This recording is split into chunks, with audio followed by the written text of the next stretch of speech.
Have you ever wondered what games you should keep or you should lose? Find out here at Purge Reviews. So the first thing you do is going to take the elevator cards by the number here. You'll put the 2s on top of the 3s and the 1s on top of the 3s. And this is going to correspond to the 3 rounds of the game that you're going to play. Then you're going to put each of these out. And you'll have 3 elevators that you'll be utilizing throughout the game. Each player will get 2 cards of their color to be their starting hand.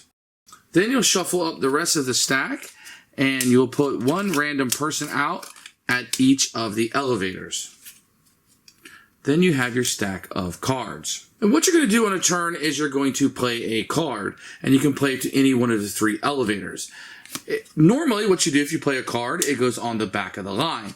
But each of the cards is going to have a person that they can cut. In this case, Grandma can cut Grandpa. So if you wanted to go here, I could cut him and be first in line, or I could go second here. So let's say she goes up here and cut. Now, why the order is important is because the first person in line at the end of the round is going to get 2 points, second person in line 2, 3, and 4, and everybody else is going to get nothing. But if you're dad or grandpa, you're going to score twice as many points. Same thing here, 2, 2, 3, 4. Mom and grandma will score double, and then little girl and little boy score double, 3, 3, 5. So there's going to be different setups to this.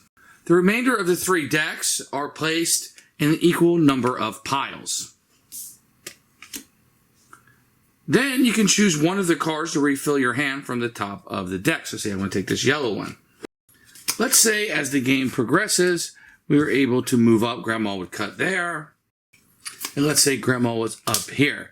Then these 3 people, since they're the same person, 3 grandmas, would be taken out, and they would go over here into my individualized scoring pile.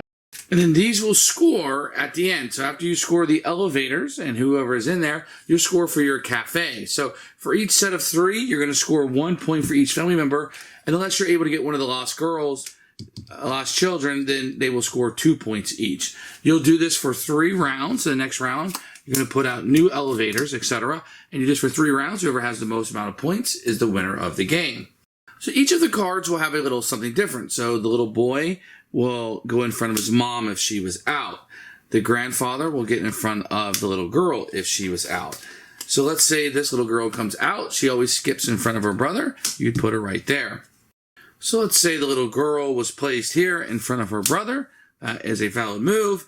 But when the lost child comes out, they will take whoever the closest one in color, so the first green, and we'll come back and go back here. So you're constantly moving the cards around in order to get yours into the ideal scoring positions with the modifier or without in order to score the most. Remember, 3 of a kind of a person will come out for the cafe and score points that way. And that's how you play in front of the elevators.